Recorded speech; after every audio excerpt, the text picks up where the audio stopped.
I am Father Tim, the Jokester Priest. I don't know if you know that. I'm pretty well known for it. Hi everybody, how's it going? It's me, Father Tim O'Brien.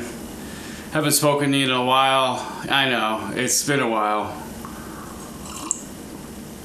The summer season is upon us, and we had our first successful interdenominational summer picnic with the folks across the way, youth pastor, Pandemica, and the Unitarians and everything, and it was a great time. We all talked about the things that keep us together, in the faith, and even though they're really it's a different thing altogether. Really, it's not really the same. You can't really compare, but hey, it's we just let them do whatever they want to until they're told not to.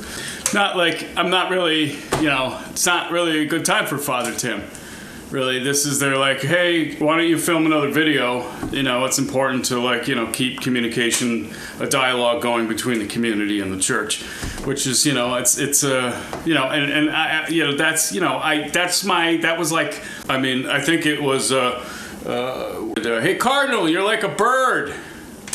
I don't know. I thought it was funny. It just wasn't funny. They just didn't think it was funny because, they're like, well, what do you mean I'm a bird? It's like, I had to be like, oh, it's a cardinal. It's a bird. If you have to explain jokes to the higher ups, it's really, it's not good at that point. You might as well just kind of go back in your hole, literally. So it's been a rough time. I've had a number of parishioners approach me and say, Father Tim, what is the matter with you? You look a little disheveled, your hair is out of place, and you seem to be wandering, the back of the rectory, the back end of the rectory, as they say. And I said, I'm a little upset. I got to tell you, to be honest with you, we need to be honest here, and this is what we do here on Father Tim, the Jokester Priest's hour of community.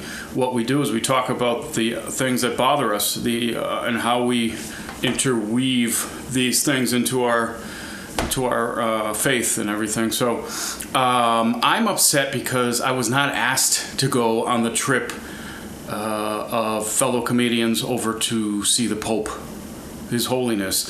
I figure, hey, here's a guy, who's well known as being the Jokester Priest. It was even in a couple of the church bulletins. I don't know if you saw it. It was like Jokester Priest, and it was the front cover was really cool because it was me dressed as a jester. And I'm juggling Bibles, and I thought it was a good way to get people more interested in, they're always like, hey, you got it outreach, it's in Matthew, and I was like, okay, yeah, outreach, all right, so let's do that. So I tried to do a couple things,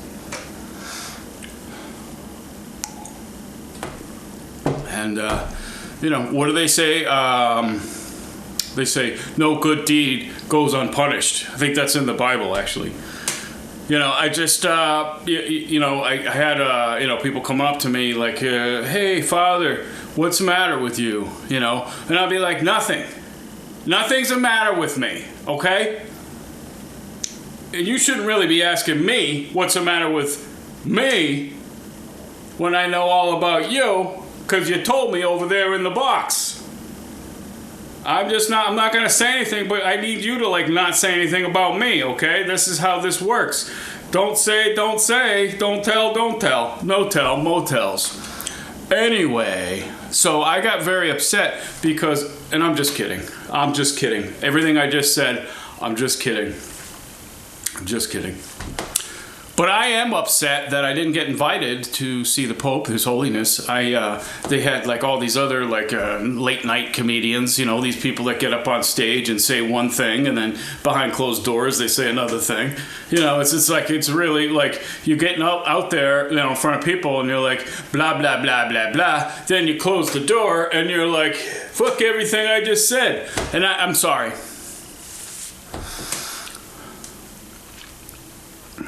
I'm sorry. I'm just kidding.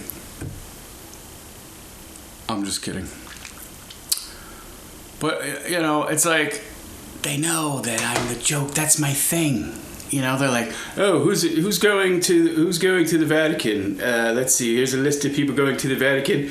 Oh, this father, Father so and so. He's going. He has a collection of Beanie Babies, so we'll bring him to meet the Pope. You know, it's because Beanie Babies. You know, and he's got a big collection of Beanie Babies. Oh, and then there's Father so and so, and he's going because, like, you know, he's good friends with the Pope's friends. You know, so he's going. You know, it was like, the Pope is like inviting an audience of like funny people, you know. So I was like, oh, you know, hey, that's my calling, literally my calling. Like I was waiting for the phone call. No, it didn't. There's not. No, it's like, hey, this guy's a little too funny, right? Listen, he's a little too funny to like have him meet the Pope. You know, that may be an issue because, like, he has a tendency to maybe, like, you know, say something, you know, like silly, like a joke. God forbid. Literally. I'm just kidding. I'm not upset. Really. I'm not upset. Let the glory be to the other people or whatever the people that, you know, need more publicity because they're on late night TV. They don't get enough publicity. Jimmy Fallon, I don't know, was he on another show? I think he was. Yes, he had a lot of money that he made on that show. Now he has another show and he's making a lot of money, but he needs more attention because that's how it works here with this pop culture that we have to fight against every day, even though we're trying to start our own pop culture. I'm just kidding. I'm just giving away little secrets here. I'm just kidding. No, it's really terrible. His Holiness, the Pontiff.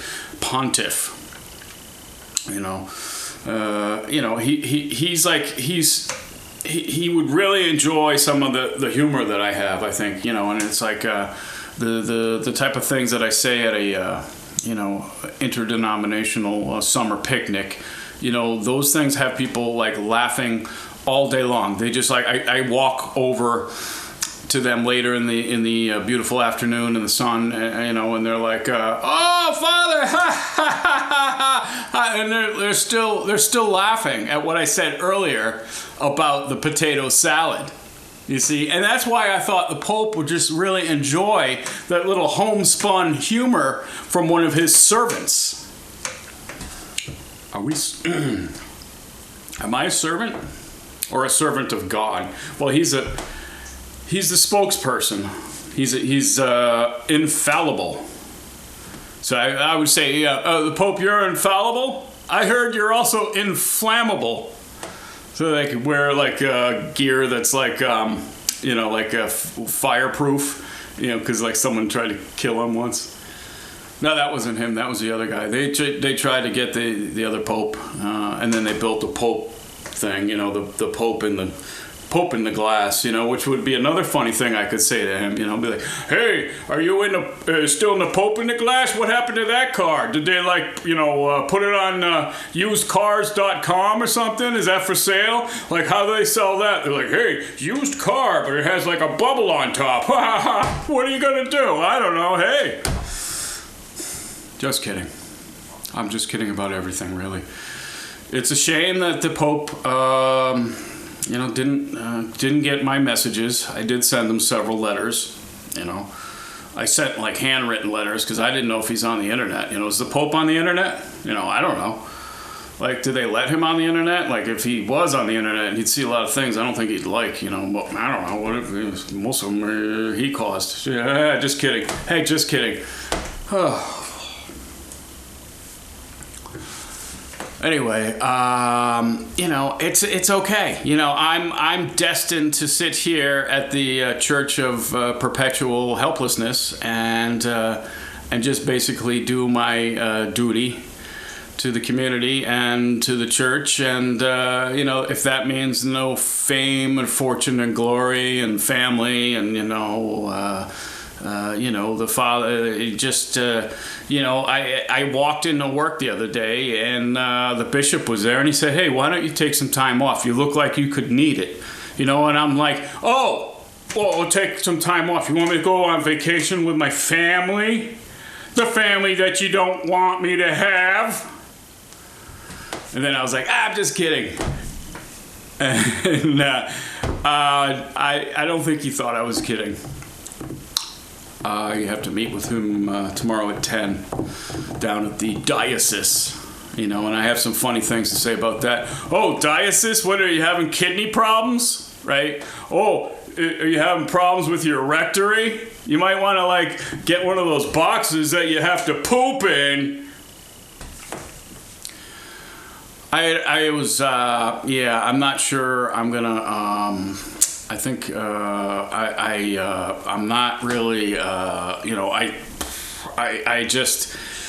I try, and I sometimes I say things that are incorrect or not, responsible or, biblically incorrect or just, incorrect in general or just, gender specific and I don't know. I'm not sure what to do anymore. I just, I try to make light of things and then that's the whole thing, right? You make light of things. Make light.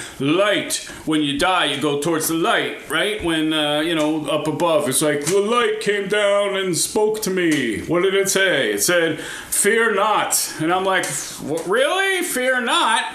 How can you not be afraid of that? Fear not. That's what someone said that. I'd be like, fear not. What is this, fucking Shakespeare now? It's like, to be or not to be. Fear not. What are you, fancy? What is it? English is like, you see these TV shows and Jesus has a thick English, upper class accent. You're like, I am more. I'm like, oh, really? How does that happen? Yeah, how does Virgin Mary in the middle of the desert? She has blue eyes and pale skin. How's that fucking happen? I don't know. I'm just kidding.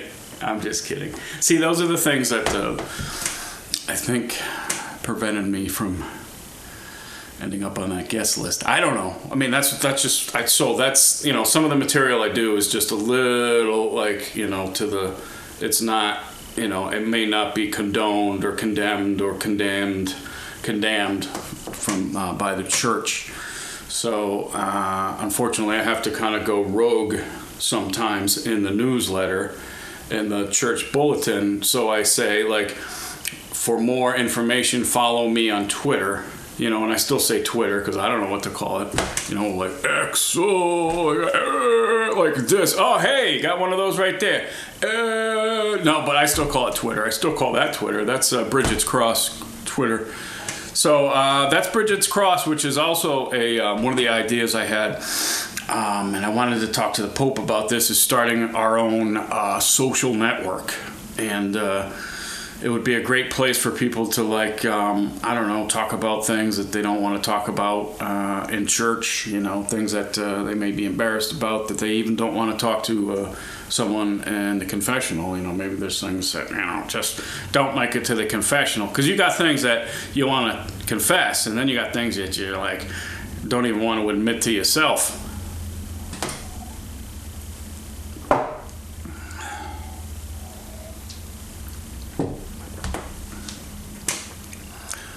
So anyway, I get letters of concern from parishioners and from members of the clergy, other members. I get from bishops and cardinals and Orioles and all kinds of ball clubs. I got a good ball club here. It's a ball club. It's like a baseball bat. That's how much of a club it is. You see, that's how I do it. It's just the jokester priest in me. I can't help it, and. It's unfortunate because sometimes I really should help it, especially during a christening. When I'm up there, I'm supposed to have to say these things hey, welcome to the church, baby, and then I have to put water on the baby's head and shit, and I'm like, what if I put too much water on their head? That's a problem.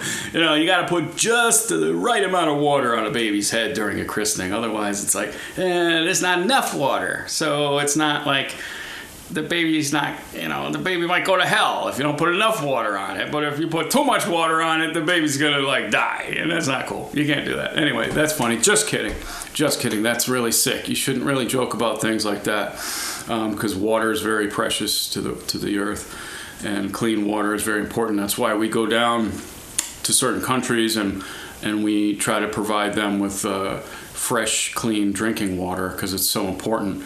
And then we convert them, and we say, hey, here's some free water. By the way, and then that's like the thing. And I was writing some of those jokes to say to people, like in countries where missionary work is done, we're going to build you a well.